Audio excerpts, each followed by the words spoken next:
자, 요한계시록 6절부터입니다. 22장 6절이요.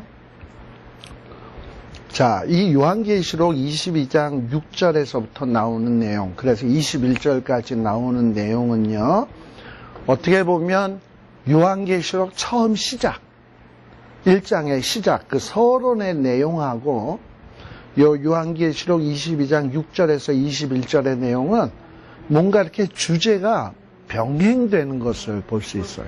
그래서 뭔가 이렇게 대칭이 되고 있어. 앞과 뒤가 똑같이 비슷하게요. 자, 어떻게 그게 병행이 되나 조금 한번 살펴봅시다. 첫 번째는 이 계시가 누구로부터, 이 요한계시록의 계시가 누구로부터 시작된 것이냐 하는 이 얘기를 요한계시록 1장 1절에서는 뭐라고 얘기하고 있습니까? 요한계시록 1장 1절에서는 예수 그리스도의 계시인데, 이 계시의 시작이 어디서부터 시작된다?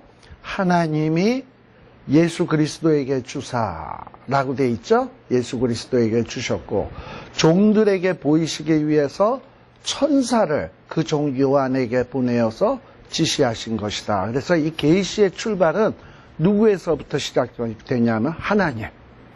자, 그런데 요한계시록 22장 6절에도 보게 되면 어떻게 되어 있냐? 이 말은 신실하고 참된지라. 그러면서 주, 곧 선지자들의 영의 하나님이, 그러니까 누가? 하나님이 누구에게? 종들에게 속히 될 일을 보이시려고 천사를 보냈다. 그러면서 계시록 1장에서도 하나님이 계시의 출발점이고, 또 이 요한계시록 22장 마지막 부분에서도 계시의 출발점이 누구다? 하나님이 주신 것이다 라는 거예요. 자, 그러면 계시의 이 주제에 이 계시, 하나님의 계시를 누가 이게 전달하느냐? 1장 2절에서는 여기에 보면 요한은 하나님의 말씀과 예수 그리스도의 증거. 그러면서 이 계시의 주체가 누구라고 되어 있냐면 예수 그리스도에 대한 증거다라고 되어 있어요. 자, 그런데 22장 16절에도 보게 되면 뭐라고 되어 있냐? 나 예수는 교회들을 위하여 내 사자들을 보내어 이것들을 너희에게 증거케 하였노라. 그러면서 이 증거한 내용의 핵심이 뭐냐면 예수님에 대한 것인데, 나는 다윗의 뿌리다, 자손이다, 다윗의 자손이다, 광명한 새벽별이다. 그러면서 어떤 계시의 주된 내용이 뭐냐면 예수 그리스도다라는 얘기를 해주고 있어요. 그리고 이 계시를 전달한 것은 누구냐? 1장 1절에, 요한계시록 1장 1절에 보게 되면 천사들을 보내서 종들에게 알게 하셨다라고 되어 있는데, 역시 22장 6절에도 보게 되면 뭐라고 되어 있냐 하면은 22장 6절에도 보게 되면 여기 보면 그 종들에게 결코 속히 될 일을 보이시려고 그의 뭘 보냈다? 천사들을 보냈다. 그러면 이 계시를 기록한 사람이 누구냐? 요한이라는 거야. 1장 2절에는 보면 요한은 하나님의 말씀과 자기의 증거, 자기의 본 것을 다 증언했다. 또 계시록 22장 8절에는 이것을 보고 들은 자는 나 요한이니. 이러면서 이 요한계시록의 계시를 기록한 자는 누구냐? 요한이다. 이러면서 이 요한계시록 앞과 뒤가 이렇게 서로 병행이 된다라는 거예요.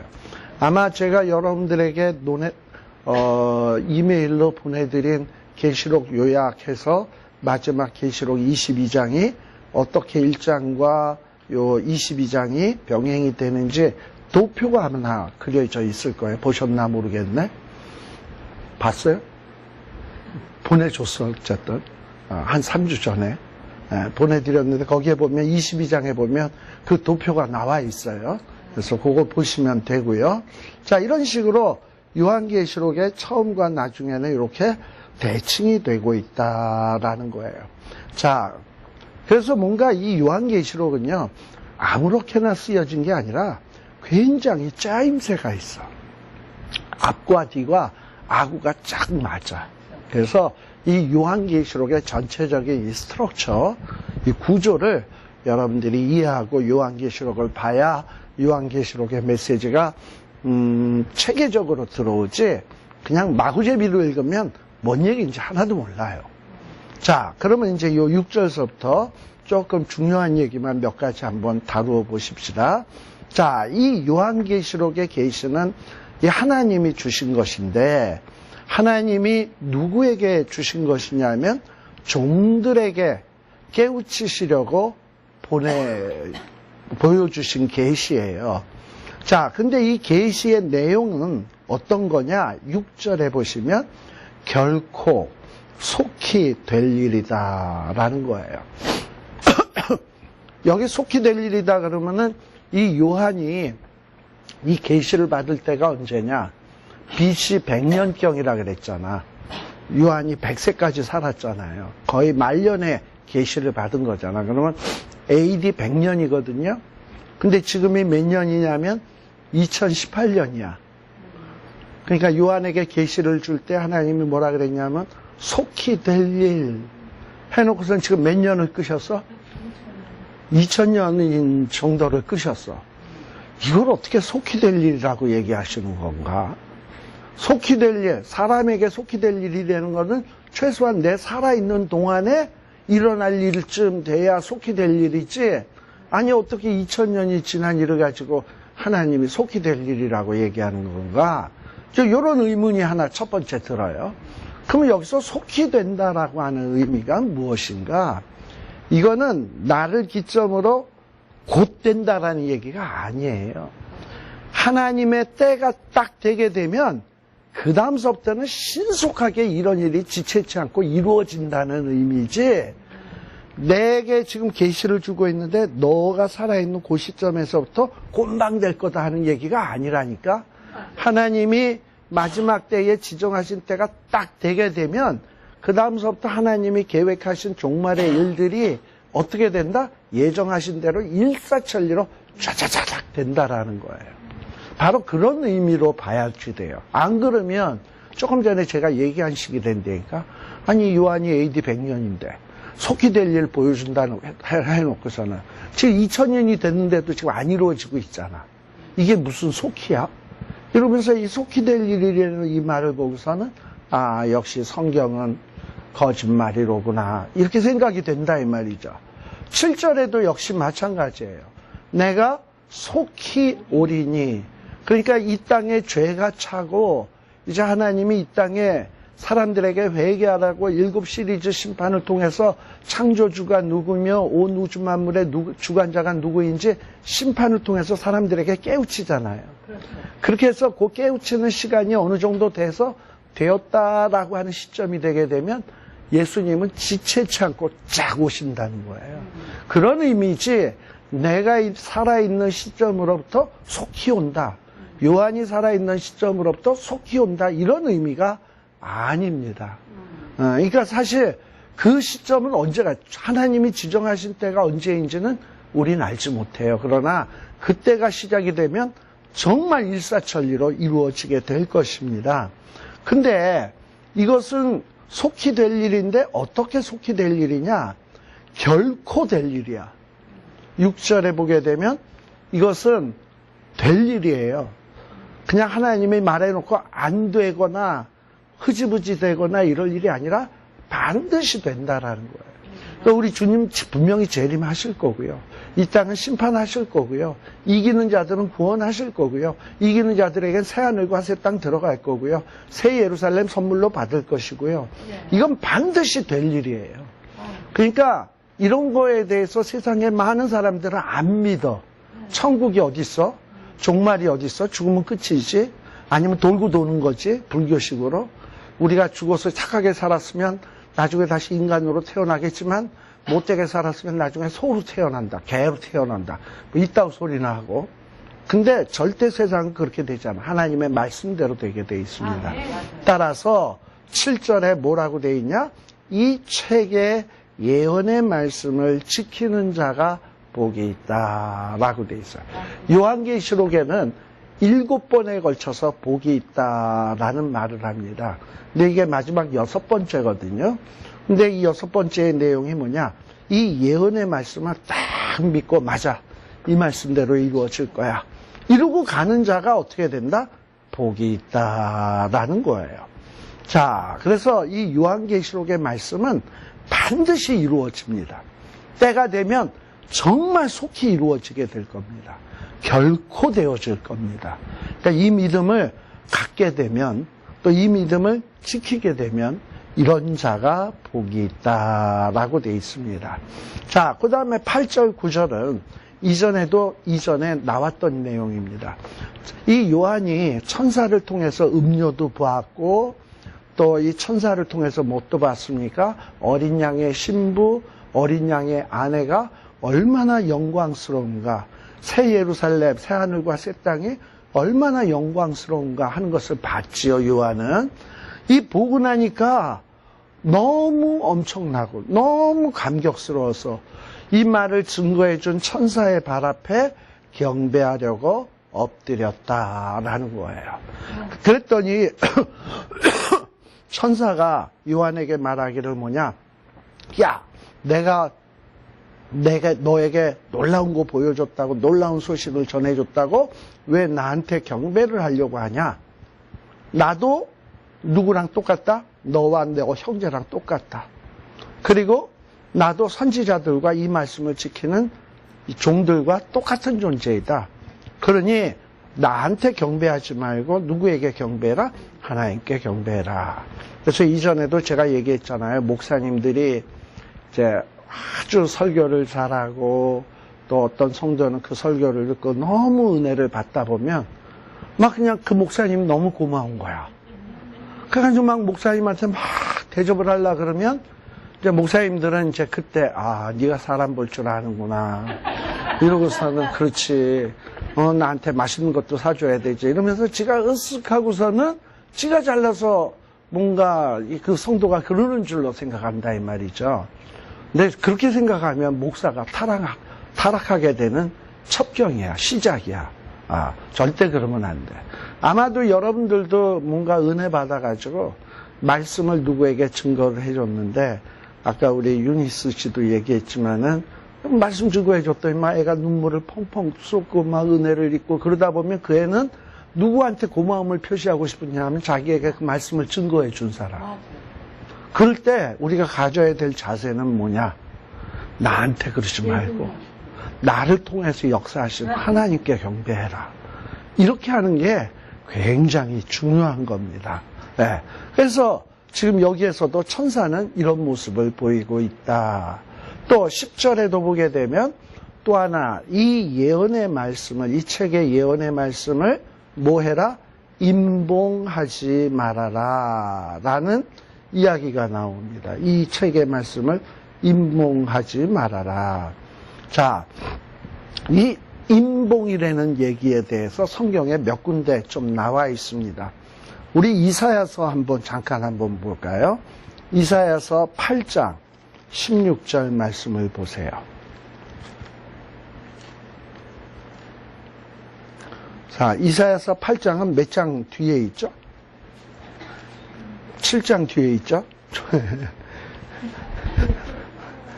썰렁하다고 생각됐지만 굉장히 중요한 얘기입니다. 이사야서 8장은 몇 장 뒤에 있다? 이사야서 7장 뒤에 있다. 근데 8장 몇 절이냐면 16절에 보시게 되면 우리 하나님이 뭐라고 되어 있냐면 너는 증거의 말씀을 싸매며 율법을 나의 제자 중에 뭐해라? 봉함하라. 봉함하라는 게 뭐야? 어디다 이렇게 꼭꼭 싸두라는 얘기지. 펼쳐놓지 말라는 얘기죠. 자, 언제는 하나님께서 선지자들에게 계시의 말씀을 주시고 너 이거 펼치지 말고 봉함해라. 임봉해서 덮어놔라. 이렇게 말씀을 하셨어요. 그런데 지금 요한계시록은 뭐냐? 이 하나님의 말씀을 임봉하지 말고 펼쳐진 채로 놔둬라 라는 얘기를 하고 있습니다. 이 얘기가 또 어디에도 나오느냐 하면 다니엘서에도 나와. 근데 다니엘서 얘기하기 전에 아까 제가 이사야 8장이라 그랬잖아요. 8장은 뭐 뒤에 있다? 7장 뒤에 있다라고 돼 있어요. 자, 근데 이사야서 7장에 나오는 내용에 아주 놀라운 예언이 하나 있습니다. 그게 뭐냐면 7장에 14절에 보면 하나님이 이제 예언, 징조를 주시는데 이제 장차 어떤 일이 있다? 처녀가 잉태하여 아들을 낳을 것이다. 그 이름을 임마누엘이라 하리라 하면서 이 임마누엘, 하나님이 함께 하실 것이다. 또 처녀가 잉태하게 될 것이다. 마치 메시아의 탄생을 예언하는 이런 내용들이 등장을 하고 있어요. 그러면서 8장 뒷부분의 21절에서부터는 그날에는 사람이 한 어린 암소와 두 양을 기르리니 그네는 젖이 많음으로 버터를 먹을 것이요 무릇 그 땅 가운데 남아있는 자는 버터와 꿀을 먹을 것이다. 뭐 이런 얘기. 앞으로 장차 있을 어떤 그 미래에 대한 이야기들을 쭉 7장에서 얘기해 주면서 그러면서 8장에서 이런 얘기들을 뭐해라? 봉함해라 라는 거예요. 왜 그때는 봉함하라 그랬냐 하면 이사야 때는요. 이사야가 뭐 처녀가 잉태하여 아들을 낳으리라 하나 이제 임마누엘이라 하리라 이렇게 사람들에게 외쳐도 사람들이 그 말이 뭔 말인지를 몰라. 그리고 그 사건은 이제 앞으로 한참 뒤에 일어날 일이야. 그러니까 하나님께서 어떻게 하냐? 그 말을 봉함해서 놔둬라. 그래서 때가 돼서 시간이 돼서 깨달을 만할 때, 깨달을 수 있을 때 그 말씀이 다시 개봉될 거다라는 얘기예요. 근데 이런 얘기가 또 어디에도 나오냐면 다니엘서 8장에도 나와. 다니엘서 8장에 보게 되면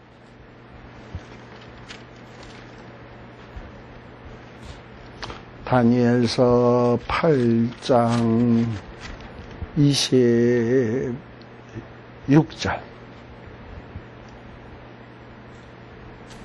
8장 26절에 보면 이미 말한 바 주야에 대한 이상이 확실하니 너는 그 이상을 뭐해라? 간수해라. 지금 이렇게 개봉하지 말고 어디다 꼭꼭 잘 간수해 두어라. 왜냐? 이제 이 다니엘이 보았던 이 이상들은 지금 당장 이루어질 일이 아니라 언제 이루어진다? 여러 날 후의 일이기 때문에 아직은 잘 간수해 두어라. 그 때가 되게 되면 열려지게 돼 있다라는 거예요. 그리고 다니엘서 12장 4절에도 보게 되면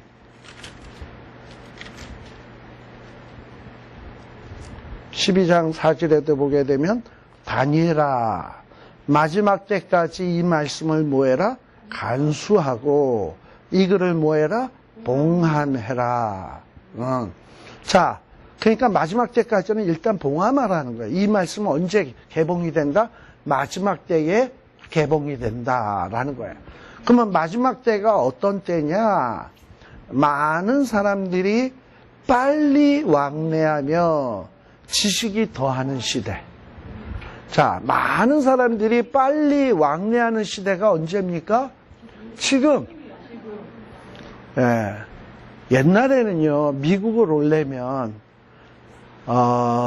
비행기를 타고 와도, 미국에 올 때만 하더라도 한 나흘, 막 이런 식으로 왔어요. 이 비행기가 기름을 싣고서 미국에 다이렉트로 올 수 있는 비행기가 그때는 없었어요. 그래서 어떻게 하냐? 일본에 갔다가, 일본에서 하와이 갔다가, 하와이에서 이렇게 와야지 올 수 있어요. 근데 이렇게 갔다가 거기에서 기름 넣고 또 떠나야 떠나는 거지. 떠나는 게 조금 지연이 된다든지 비행기 편이 없다든지 그냥 조금 하루 묵어야 돼 거기서. 그래가지고 미국에 오려면 최소한 나흘 뭐 이렇게 걸리는 거고 배를 타고 오면 또 더 늦게 오는 거죠. 근데 뭐 우리가 요즘 한국에서 미국을 올 때는 10시간, 11시간 갈 때는 조금 길게 걸리죠. 2시간 더 걸리죠. 그러니까 진짜 금방 왔다 갔다 해요. 제가 이번에 어디 갔다 왔냐면 저기 호주 갔다 왔어요. 어디요? 호주, 오스트레일리아. 그 다음에 뉴질랜드도 갔다 왔어요. 거긴 겨울이었어요. 여기 한참 더울 때. 저는 거기서 파카 입고 다녔어요. 뭐 눈을 보면서 다녔어요. 근데 거기 가는 것도 뭐 하루면 가더라고. 그러니까 지금 사람이 빨리 왕래하는 시기야. 그 다음에 지식이 더하리라. 이 지식이 더한다는 건 뭐예요? 요즘 젊은 사람들 뭐 얘기하다가 무슨 얘기 나면 그거 뭐야? 이러면 잠깐만. 뭐네? 하고 딱 나와. 몇 초도 안 돼서 나와. 근데 우리는 손이 느려가지고 50대 이상 된 사람 늦어가지고 그걸 못 찾지만 우리 유니스 씨나 이런 사람들은 금방 몇 초 만에 다 찾아. 그야말로 손바닥 안에 모든 지식이 다 있어. 이런 시기가 온다라는 거예요. 이게 마지막 때의 모습이에요. 빨리 왕래하며 지식이 더하는 시대가 온다. 여러분들 이게 다니엘이 한 얘기야. 다니엘이 언제 한 얘기냐면 BC 한 500년대 사람이에요. 400~500년. 다니엘이. BC 400~500년이면 지금으로부터 2400~500년 정도 되는 거예요. 그 시대의 사람들이 마지막 때가 되면 사람들이 빨리 왕래한다, 지식이 더한다, 라는 거를 다니엘이 알았어. 근데 그런 시대가 올 때까지는 뭐 해라? 봉함해라. 근데 지금 요한계시록에 이제 AD 100년 됐을 때 요한 때만 하더라도 어떻게 돼 있냐? 그동안 다니엘 때서부터 봉함되어 있던 말씀, 이사야 때에서부터 봉함되어 있던 말씀이 어떻게 됐다? 10절에 이제는 이 예언의 말씀을 임봉하지 마라. 간수하지 마라. 어디다 꼭꼭 감춰 놓지 마라. 뭐가 가까웠다? 때가 가깝다. 라는 거예요. 이제 점점 하나님이 예정하신 때가 마지막 종말로 정해놓은 그 때가 점점 가까워졌다라는 거예요. 12절에도 보면 이제 주님이 뭐라고 얘기하냐? 속히 올 거다, 이제. 속히 와서 사람들이 일한 대로 내가 이제 갚아줄 거다라는 거예요. 자, 이런 걸 보면 이제 점점 시기는 가까워진 겁니다. 요한이 이거 쓸 때가 AD 100년인데 그로부터 2000년이 지났어요. 그러면 얼마나 지금 더 가까워진 겁니까? 그러니까 우리는 이제 이 요한계시록의 말씀을 읽고서 뭔가 어떻게 하면 내가 이길 수 있지? 어떻게 하면 이 말씀을 지키는 자가 복이 있다 그랬는데 어떻게 하면 그거 할 수 있지? 어떻게 하면 이 요한계시록에 기록되어 있는 축복을 내 것으로 삼을 수 있지? 이걸 가지고 고민을 해야 돼요. 근데 그 중요한 것이 뭐냐? 13절. 누가 시작과 끝이다? 하나님이. 우리 예수님이. 이 역사의 시작과 끝은 주님이에요. 그래서 우리가 오로지 의지할 분은 누구뿐이냐? 주님이에요. 그래서 이 주님 앞에서 14절 뭘 해야 되냐? 우리 주님이 자기의 보혈의 피로 깨끗하게 만드신 우리에게 세마포, 두루마기를 주셨어. 근데 우리는 이 세상에서 그 두루마기를 입고 살다가 또 죄를 지어서 이 두루마기를 더럽혔단 말이지. 그러면 어떻게 해야 된다? 두루마기를 수시로 빨아야 된다. 자, 우리 아까 기록된 말씀은 뭡니까? 이 예언의 말씀을 읽고 지키는 자, 7절. 읽고 지키는 자가 복이 있어요. 그런데 이제는 또 뭐가 복이 있다? 14절. 우리 주님이 의에 주신 의의 두루마기를 뭐래라? 수시로 빨아라. 이렇게 빠는 자가 복이 있다. 이런 자들이 어떤 축복을 받느냐? 생명나무에 나아간다. 생명나무에 나아간다라는 것은 생명나무의 열매를 따먹고 영생할 수 있는 데로 갈 수 있다는 거고, 문들을 통하여 성에 들어갈 권세를 얻었다라는 것은 우리 하나님이 우리를 위해서 예비하신 새 예루살렘, 천국에 들어갈 권세를 얻었다라는 거예요. 그러니까 생명, 영생을 얻고 그 다음에 천국에 들어갈 권세를 얻는 자는 누구냐? 두루마기를 빠는 자야. 그래서 우리 신앙생활에 있어서 천국에 들어갈 조건은요, 내가 의를 행하고 그리고 내가 율법을 행한다고 해서 되는 게 아니라 사실 그걸 100% 할 수 있는 사람이 없거든. 그럼 제일 좋은 방법은 뭐냐? 잘못했으면 빨리빨리 그 죄를 빠는 거야. 주님의 보혈에 의지해서. 바로 그런 자들이 생명책에 기록되어 있는 거고 그런 자가 복이 있다라는 거예요. 그래서 이 성경 말씀이 은혜요 복음이라고 얘기하는 거예요.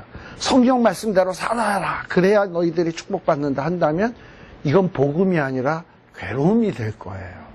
근데 성경 말씀의 핵심은 뭐냐? 너희들 잘못하는 거 다 알아. 이거 못 지킨다는 거 알아. 대신에 빨어 빨리. 그러면 돼. 이게 복음인 거예요. 그런데 이런 중요한 사실에 대해서 안 믿는 자들이 있어. 여기에 보면 개들이 나오는데 성경에서 우리 신약 성경에서 개들하면 보통 이방인을 가르치거나 또는 이런 율법주의자들 있죠. 이 율법주의자들이 초대교회 안에 들어와서 야 무슨 예수 믿는다는 믿음으로 구원을 얻냐. 너희들 할례를 행하고 율법을 행해야 구원받지. 이러면서 성도들을 막 넘어뜨리려는 유대주의자들이 있었어요. 이런 걸 보고 바울이 개들을 삼가라라고 얘기를 했어요. 그러니까 이 개들이라는 건 뭐냐면 그리스도의 복음을 약화하고 안 믿는 자들. 이방인들도 그렇고 유대주의자들도 그런 거예요. 그러니까 주님의 복음의 그 위력, 능력을 무시하는 자들이 개야. 그 다음에 술객들, 이거는 우상숭배랑 관계된 자들. 행음자, 이건 성적으로 문란한 자들. 살인한 자, 살인하는 자들은 예수 믿는 사람들을 막 핍박하고 죽음으로 내몰고 이러는 자들. 우상숭배자들, 거짓말하는 자, 아까 다 나왔던 얘기죠. 이런 자들은 절대 구원을 못 받는다라는 거예요. 자, 그러면서 이제 우리가 어찌해야 마지막 때에 복이 있는가? 두루마기를 빠는 자다. 그래서 우리 신약 성경의 시작도 사도 요한의 복음의 시작도 어떻게 시작하냐? 회개하라, 천국이 가까웠다. 우리 예수님도 공생애 시작하면서 하는 얘기가 뭐냐면 회개하라, 천국이 가까웠다. 이 회개가 결국은 뭐냐? 두루마기를 빠는 것이다 라는 거예요. 자, 그리고 우리 예수님은 어떤 분이냐? 16절에 보면 예수님이 이 사도 요한이 살아있는 당시에 교회들이 많은 핍박을 받았어요. 근데 이 핍박을 받는 교회들을 위해서 우리 예수님이 천사를 보내서 이 핍박받는 교회가 힘을 내라고 이렇게 계시의 말씀을 주셨는데 여기에 보면 예수님은 뭐다? 다윗의 뿌리요 자손이니 광명한 새벽별이다 라고 얘기를 하고 있습니다. 이거는 황제 숭배 사상과 대비해서 생각해 볼 일이에요. 당시에는 황제가 이 온 세상을 다스린다고 생각을 했어요. 그런데 지금 주님은 뭐라 그러냐? 예수님은 다윗의 뿌리다. 이스라엘 백성들에게 있어서 다윗의 뿌리 하면 뭐냐면 다윗의 이 후손으로 말미암아 위대한 메시아가 나온다고 생각을 했어요. 그리고 다윗의 자손 가운데서 메시아가 온다고 생각을 했어요. 그리고 그분이 오시면 뭐가 된다? 그분은 광명한 새벽별이라고 생각을 했어요. 여러분들 이스라엘 국기에 뭐가 그려져 있게? 별 그려져 있잖아요. 그래서 이스라엘 백성들이 구약시대에서부터 학수고대한 게 뭐냐면 광명한 새벽별. 이 새벽별은 누구냐? 다윗의 후손, 다윗의 뿌리라는 거예요. 근데 이게 어디에 근거한 거냐면 우리 그 민수기 24장에 보게 되면 여러분들 발람이라고 하는 선지자 아시죠? 그 뭐 좀 사쿠라 선지자이긴 한데요. 그런데 이 발람이 24장에 보시게 되면 민수기? 네, 민수기 24장.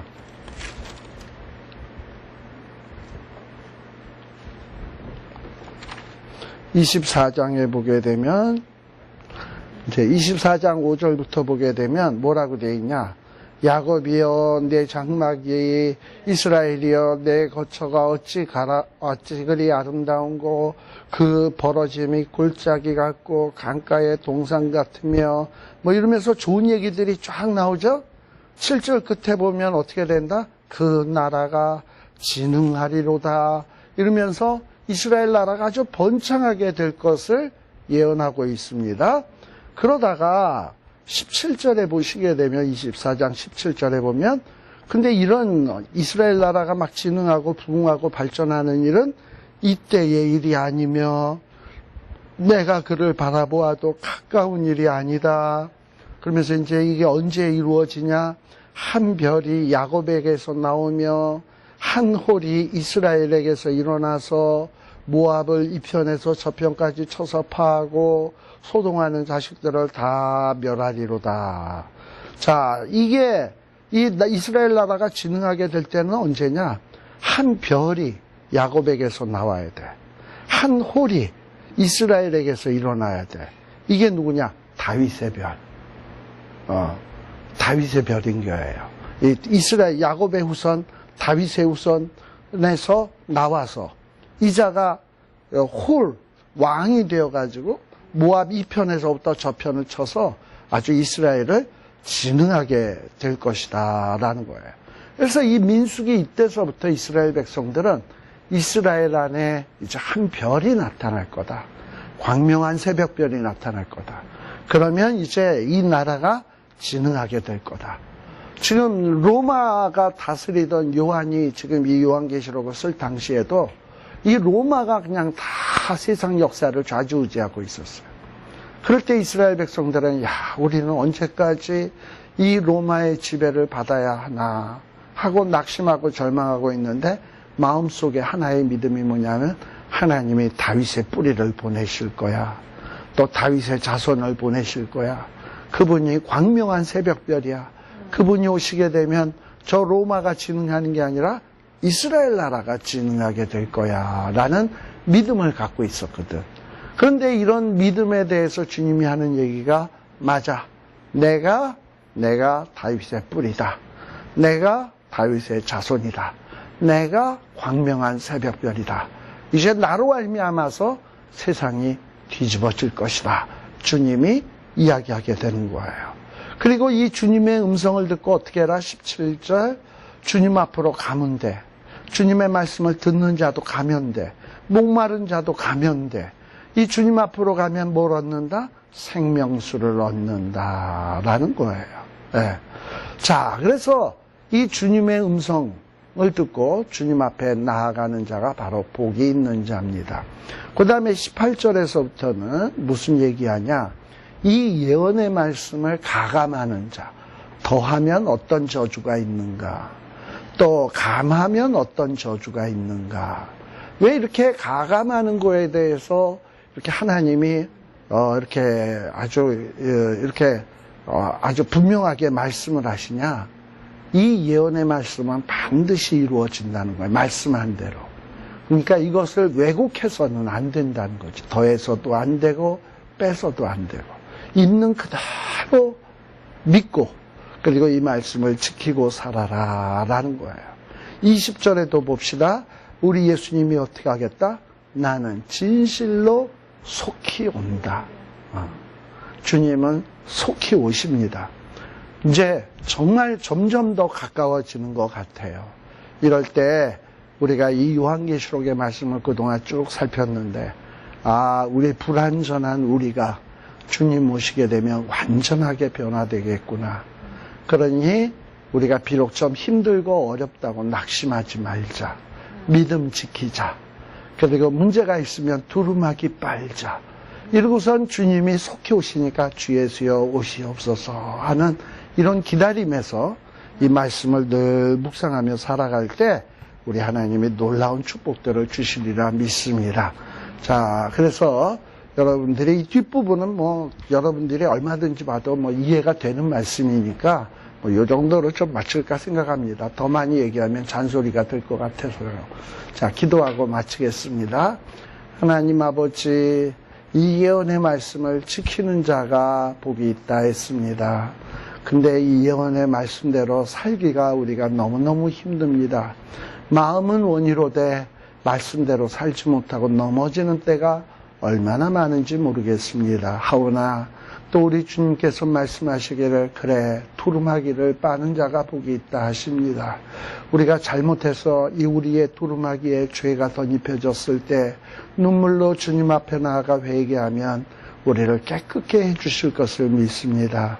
하나님 아버지, 이렇게 우리의 남은 인생을 말씀대로 살며 실수하면 또 회개하고 또 그리고 또 말씀대로 살며 실수하면 회개하고 이러면서 주님 앞에서 바르게 살기를 노력하는 저희들 되게 하여 주시고 주님 오시는 그날 주님을 기쁘게 맞이할 수 있는 우리 모두가 되게 하여 주시옵소서. 예수님 이름으로 기도드리옵나이다. 아멘. 마치겠습니다. 수고하셨습니다.